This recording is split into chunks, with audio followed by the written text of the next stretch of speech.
आज जिस टॉपिक पर हम लोग बात कर रहे हैं निवेश, आज हमारा चर्चा है निवेश और दूसरा था लोक परिसंपत्ति। तो हम लोक परिसंपत्ति पर तो कोई चर्चा नहीं करेंगे, लेकिन हमारी चर्चा कंप्लीटली निवेश पर सीमित रहेगी। देखिए हमारे प्रधानमंत्री जी की, आप देखे होंगे बार बार एक ही ड्रीम देखते हैं, हमें $5 ट्रिलियन की इकोनॉमी बनाएंगे। तो कैसे बनाएंगे? निवेश करना होगा। अब जब निवेश की बात आएगी तो आपके दिमाग में तीन चीज चल रहा होगा, निवेश करूं या ना करूं। क्या इसके लिए हमारे साथ कोई फ्रेमवर्क है? अभी तुरंत चौधरी सर कह रहे थे कि कॉन्टेक्स्ट क्या है। अब कॉन्टेक्स्ट का मैं दूसरा एक वर्सन लेके आ रहा हूँ, प्राकृतिक प्रयोग, जिसको हम लोग साइंटिफिक भाषा में नेचुरल एक्सपेरिमेंट्स करते हैं। बहुत सारे नेचुरल एक्सपेरिमेंट्स हुए। अगर आप 75 साल की रूपरेखा देखेंगे तो हजारों एक्सपेरिमेंट्स हो चुका है, बट मूलतः मैं आपके सामने तीन ही प्राकृतिक प्रयोग की बात करूंगा, और वो भी निवेश के संदर्भ में। तो निवेश के संदर्भ में पहला प्रयोग है, हम निवेश करें या ना करें, ये कैसे डिसाइड करें। दूसरा ये है कि निवेश कैसे करें, और तीसरा ये है कि निवेश जब हमने कर दिया और उसमें जो जोखिम आ रहा है उसका विकेंद्रीकरण कैसे करें। इसको फाइनेंस की भाषा में हम लोग बोलते हैं रिस्क का डिफ्यूजन, कभी उसको बोलते हैं रिस्क का डाइवर्सिफिकेशन। तो मूलतः मैं बात करूंगा, अगर आ गया तो क्या हमारे पास कोई ऐसा संस्था है, क्या हमारे पास ऐसा कोई संस्थागत ढांचा है जिससे कि हम अपने बचाव की देख सकते हैं। बचाव नहीं तो छोटे लेवल पर कोई रेस्क्यू हो, बचाव हो। उसके बाद क्या हुआ, हमें कोई पुनर्जीवन पैकेज दिया जाए, उससे भी नहीं हुआ तो हमें एटलीस्ट बिकने का और एक लिक्विडेशन का मौका दिया जाए। तो तीन लेवल पर हम बात कर रहे हैं, क्या निवेश करूं या ना करूं, अगर करूं तो कैसे करूं, और अगर कर दिया हूं उसमें जो जोखिम आ रहा है उसका विकेंद्रीकरण कैसे करूं। तो सबसे पहले लास्ट 10 साल में अगर आप याद करेंगे, तीन प्राकृतिक प्रयोग किए गए, तीन महत्वपूर्ण प्रयोग की बात कर रहा हूं। प्रयोग तो बहुत ही हुआ है। पहला प्रयोग आप देखे होंगे सामाजिक अध्ययन, सोशल इंपैक्ट असेसमेंट जिसे कहते हैं, सामाजिक अध्ययन। अगर बिहार के कॉन्टेक्स्ट में बात करूं तो करीब 27 से 28 डिफरेंट बिहार गवर्नमेंट की परियोजनाओं पर काम करने के बाद जो मेरा एक्सपीरियंस हुआ, जस्ट मैं उसको आपको शेयर करता हूं। आज आपका सामाजिक अध्ययन, जिसको हम सोशल इंपैक्ट असेसमेंट कहते हैं, ये इतना महत्वपूर्ण संस्थागत ढांचा है। कोई भी परियोजना अगर सरकार ऊपर से लेके आती है, उसका नाम अगर टॉप डाउन बोलते हैं, अगले 2 साल के बाद उसका नाम बॉटम अप हो जाता है। अब ये जान के आपको आश्चर्य होगा, सरकार लाई किस फॉर्म में थी, टॉप डाउन। आईआईटी रुड़की ने उसका डीपीआर बनाया या आईआईटी बॉम्बे ने डीपीआर बनाया, लेकिन बबुरा डोलीगंज गाइड डैम बनते बनते वो बॉटम अप हो गया। ये कैसे हुआ भाई? तो बड़े आश्चर्य की बात है कि आज हमारे पास इस संस्थागत ढांचा में चतुर स्तरीय परामर्श तंत्र है। अब ये चतुर स्तरीय परामर्श तंत्र है क्या? आप कोई भी परियोजना लाए, पहले क्या होता था, कोई सामाजिक अध्ययन था नहीं 2014 के पहले। आप कोई परियोजना लाए, पैसे वहां लगाइए, लोगों को भगाइए और काम स्टार्ट कर दीजिए। आज के डेट में आप ऐसा नहीं कर सकते। बिहार में 3 संस्था इसके लिए नॉमिनेटेड है, वो उसको सर्वे करती है। हम उसके लिए प्राथमिक सर्वेक्षण पर जाते हैं, ध्यान केंद्रित समूह चर्चा होती है और सारी चीज पब्लिक के नोटिस में होती है, और फिर उसके बाद तीसरे स्तंभ में जन सुनवाई होती है। जन सुनवाई करके जो आप रिपोर्ट दे रहे होते हैं, अंतिम प्रतिवेदन, उस अंतिम प्रतिवेदन के बाद एक उच्च अधिकार प्राप्त समिति बनती है। अगर 90 परियोजना निकल जाए, आप सही में देखेंगे इतने स्तर पर आप लोगों को जगा देते हैं, या हम लोग भी जब फील्ड में जाते हैं लोगों को बता देते हैं 14 का कानून ये है, एक बैनर लग गया, 10 से 20 पब्लिक को पता चला, ध्यान केंद्रित समूह होते होते 100 को पता चल गया, जन सुनवाई होते होते 500 को पता चल गया, और मेरा ही कागज फट गया, आप लोग यहाँ से चले जाए। तो हम कह रहे भाई वीडियो रिकॉर्डिंग हो रही है, आपको जो कहना है कहिए, हम उच्च अधिकार प्राप्त समिति तक आपकी बात पहुंचाएंगे। प्रोजेक्ट कैसा था? Top down. वो कैसा गया? Bottom up. अगर आप याद करें औरंगाबाद का गोह परियोजना, डीप इरिगेशन कैनाल, बदल गया अलाइनमेंट, उसकी रूपरेखा और रेखांकन बदल चुकी है। आप अगर गाइड डैम जाइए तो पिलर नंबर 1 से रास्ता बनेगा कि पिलर नंबर 17 से, ये पब्लिक बताया। पब्लिक आईआईटी रुड़की कह रहा मैं सैटेलाइट से नक्शा बना रहा हूँ, फ्लड डिपार्टमेंट कह रहा मुझे 100 इयर्स का फ्लड का एक्सपीरियंस है नदियों के धार के बारे में। पब्लिक कह रही है मैं कुछ नहीं जानता हूँ, मैं इस गांव का रहने वाला हूँ, मुझसे ज्यादा अनुभवी कोई नहीं है। आप विकास के नाम पर हमें डुबाने वाले हैं। तो सरकार ने ऐसा समावेशी तंत्र बनाया है आज की डेट में, सरकार के लिए एक लर्निंग है। सरकार ने ऐसा एक बहुत अच्छा एक्सपेरिमेंट किया है और सरकार कोई परियोजना लेके आ रही है, पैसा नहीं लगा रही है।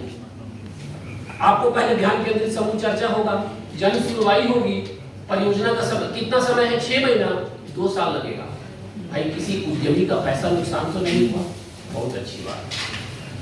तो अगर मुआवजा देखेंगे वैज्ञानिक तरीके से हो रहा है, केवल हम लोग फंस कहां पर हैं कि एक जगह पर, प्राकृतिक संपदा नदी से जाएगा, कोई पता नहीं क्या करने वाले हैं। आज उच्च न्यायालय में ये लंबित है। जब देहरादून प्रोजेक्ट की बात आ रही थी तो आप देखेंगे 100 पेड़ कटने वाले या 1000 पेड़ कटने वाले हैं, तो उच्च अधिकार प्राप्त समिति कह रही है एक पेड़ की कीमत 72 लाख रुपया। पेड़ हमें ऑक्सीजन देता है, पेड़ मिट्टी का अपरदन रोकता है, बहुत सारी चीजें हैं। पेड़ में केवल फल नहीं देते, और फल तो केवल मालिक का होता है, और उसके अलावा भी हजारों, मतलब उसे कहते हैं बाई प्रोडक्ट बहुत सारे। तो टोटल वैल्यू प्लांट का अगर देखेंगे तो पूरी लाइफ स्पैन में 72 लाख रुपए है। पब्लिक जग चुकी है और सरकार भी आपको जगा रही है। और जब तक वो प्रयोग टॉप डाउन से बॉटम अप नहीं हो जाए, निवेशक उसमें लगा नहीं रहा है। ड्यू डिलिजेंस हमारा पहले ही लेवल पर चेक किया है। पब्लिक का प्रतिरोध नहीं है, आगे जाइए। अब ये बात हम आपको बता दिए, इसमें जस्ट एक, तो इसमें हम लोग डेरिवेटिव में या फाइनेंस में एक लैंग्वेज बोलते हैं call in put, right, put option. Put option का मतलब होता है बेच दो, और निवेशक की लैंग्वेज में क्या होता है, निकल जाओ, एग्जिट। तो आज चाहे या ना चाहे हमारे परियोजना में बाय डिफॉल्ट एग्जिट ऑप्शन लग गया है। हम नहीं चाहते हैं, बट अब ये तंत्र समावेशी हो चुका है। सरकार ने ऐसा सिस्टम बनाया है और ये राजनीतिक प्रयोग पूर्णतः सफल है। केवल एक जगह हम लोग दुविधा देख रहे हैं, वृत्तीय आकार के जितने प्रोजेक्ट, जिसको हम लोग सर्कुलर प्रोजेक्ट्स कहते हैं। सर्कुलर प्रोजेक्ट्स में समस्याएं क्या है, एक बार में किसी का 20 एकड़ जमीन चला गया, वो जिंदा बचेगा ही नहीं।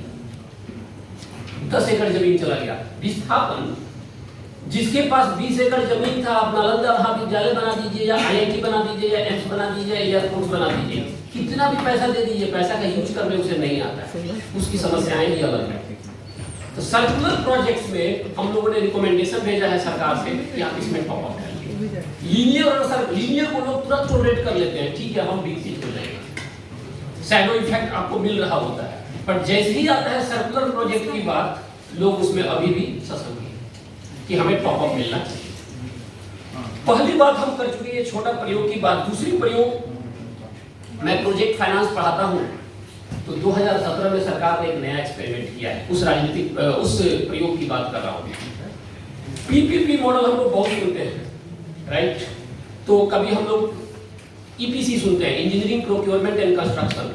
अब मान लीजिए कि देखिए कई तरह की परियोजना होती है। परियोजना 3 तरह की होती है हमारे अर्थशास्त्र की लैंग्वेज में।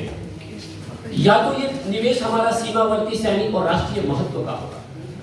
अब समझिए, सीमावर्ती, सैनिक और राष्ट्रीय महत्व का होगा। हमारे रिलायंस से, महिंद्रा से, टाटा से कोई क्यों पैसा लगाएगा? हमारा फ्यूचर का कैश फ्लो है। कौन जाएगा? सरकार जाएगी। सरकार जाएगी तो वो कौन सा मोड होगा? EPC। हाँ है, तो है बाजार में। तो हम लोग फंस कहां पर रहे थे? दूसरा, मुंबई में मेट्रो बनना है, सरकार की जरूरत है, बिल्कुल आपकी जरूरत नहीं है, लोग पैसा देने के लिए तैयार हैं, रातों रात 3 साल में बनके तैयार, कल से पब्लिक देगा, टोल भी आएगा सफिशिएंट, किसी के बोले किसी की जरूरत नहीं है। एक तरफ सरकार राष्ट्रीय महत्व का हो, दूसरा तरफ पूंजीपति और बाजार। बीच का जब प्राकृतिक संसाधन का संरक्षण और संवर्धन की बात आएगी, नमामि गंगे, गंगा को देखना तो सब चाहता है, आप मैरिन ड्राइव पर जाना तो जरूर चाहते हैं, सेंचुरी घूमना तो जरूर चाहते हैं, पर अगर उसका विलिंगनेस टू पे, हमारे अगर अर्थशास्त्री उसका इवैल्यूएशन करें, इवैल्यूएशन करने में सबको डिफिकल्टी होती है। किसी को पता नहीं कि जो हमने WTP निकाला है ये कितना सही है और ये फ्यूचर में आ पाएगा कि नहीं, तो कोई पैसा लगाएगा नहीं। सरकार ने कहा घबराइए नहीं, हमारे पास द्वितीय प्रयोग है और ये द्वितीय प्रयोग अति सक्सेसफुल है। उस प्रयोग का नाम है हाइब्रिड एन्युटी मॉडल। आगे आओ, 40% मेरा, 60% तुम्हारा। आज बिजनेस का भरमार है। भारत में जितने नमामि गंगे प्रोजेक्ट हैं, सब में आपको भारत सरकार 40% बैंक भी आ गया है। तो निवेश में जो एक वैकम था वो भी पूरा हो गया। बस तृतीय प्रयोग बहुत कम समय में आपको बोलूंगा समय की कमी के चलते। तृतीय प्रयोग ये है, पहला क्या था, ड्यू डिलिजेंस, करूं या ना करूं। दूसरा क्या था, बीच वाला जितना प्रोजेक्ट था प्राकृतिक संसाधन का कैसे होगा, सरकार ने हैंड ला के आपको दे दिया। डुअल इन्वेस्टमेंट मॉडल, 40% सरकार का, फाइनेंसिंग रिस्क भी सरकार का, तुम केवल ऑपरेशन करो, काम करो और पैसा लो यहाँ से निकलो। आज की डेट में जितना भी प्राकृतिक संपदा का प्रोजेक्ट है सारा हैंड मॉडल में चल रहा है, हाइब्रिड एनर्जी मॉडल। अब हम लोग आते हैं भाई कि अगर पैसा हमारा लग गया, जो जोखिम है उसका विकेंद्रीकरण कैसे करें। बड़े सौभाग्य की बात है कि 2016 और 16 के पहले हम लोग के पास कोई सिस्टम नहीं था। कोर्ट में चले जाइए, 5 साल लगेगा, 6-7 साल लगेगा, बहुत लंबा समय। आज की डेट में आपके पास, मैम ने भी इसका जिक्र किया, इंसॉल्वेंसी एंड बैंकरप्सी कोड है, और हम अमेरिका और यूएस से पहले रिजल्ट दें। उनका वर्डिक्ट आप देखेंगे आता है कितने दिनों में, 1.5 साल में। हमारा वर्डिक्ट आता है 270 दिनों में। 86% परियोजनाओं में जहां भी आईडीसी लगाई गई है या इन्वोक की गई है, सक्सेस है और टाइम बाउंड रिजोल्यूशन है, जब तक कि वो अपील में नहीं गया है। तो जो चीज 5 साल में होता था, आप देखिए समयबद्ध परियोजनाएं, वो भी एक चतुर्स्तरीय संस्थागत ढांचा है, एक न्याय प्रणाली बनाई गई है। कहीं आपको उच्चतम न्यायालय या सर्वोच्च न्यायालय नहीं जाना है, उसके लिए अलग से न्यायालय बनाया गया है, एनसीएलटी और डीआरटी। केवल आप एनसीएलटी और डीआरटी में जा सकते हैं। डेडिकेटेड न्याय प्रणाली बनाई है। आपको सूचना कलेक्ट करने के लिए कोई प्रणाली नहीं थी। इस कोर्ट ने क्या किया है, एक सूचना तंत्र बनाया है, उसका नाम रखा गया है इंफॉर्मेशन यूटिलिटी। किसी कंपनी का इंफॉर्मेशन आप लेना चाहते हैं, पैसा दीजिए, उस कंपनी का इंफॉर्मेशन निकालिए, जिसको हम लोग अंग्रेजी में बोलते हैं इंफॉर्मेशन एसिमेट्री कम हो। सूचना में पारदर्शिता आ गई। सूचना में पारदर्शिता आएगी तो ऑटोमेटिक हम जो भी मार्केट के अवयव हैं या उसमें मार्केट डिसिप्लिन आएगा। हम खुद डरे हुए रहेंगे, हमारा मोडुस ऑपरेंडी क्या है, हमारा मेथोडोलॉजी क्या है, हम जानते हैं और पूरी दुनिया जानती है। तो बहुत ही दुर्लभ होगा कोई भी। इसके साथ ही मैं अपना खत्म करना चाह रहा हूं कि बस 3 ही चीज हमने आपके सामने बात की। ड्यू डिलिजेंस की समस्या थी, जहां सरकार ने एक मेजर प्रयोग 2013 और 14 में किया है। वित्तीय संरचना के अलावा इसमें बहुत ज्यादा सक्सेस मिला है। दूसरा, बाजार में जो कॉन्फिडेंस आया है, प्राकृतिक संरचना का जितना भी प्रोजेक्ट था वो बाधित होता था, हैंड के आने से ऋण बाजार में सुदृढ़ीकरण हुआ है। और तीसरा आपको हो गया, हमारे पास कोई सुदृढ़ न्याय प्रणाली नहीं थी, आज की डेट में हमारे पास एकीकृत न्याय प्रणाली है। कोई high court, supreme court, court, एक ही कोर्ट जाना है, आप कहीं जा ही नहीं सकते हैं। हाई कोर्ट भी आपको भगा देगा, नल एंड वाइट, रिजेक्टेड। आप केवल एनसीएलटी जा सकते हैं, जहां भी आपको उसके लिए पैकेज है। और एनसीएलटी 3 चीजें चाहिए, या तो आपको पुनर्जीवन या आपकी बिक्री, कोई अनिश्चितता नहीं।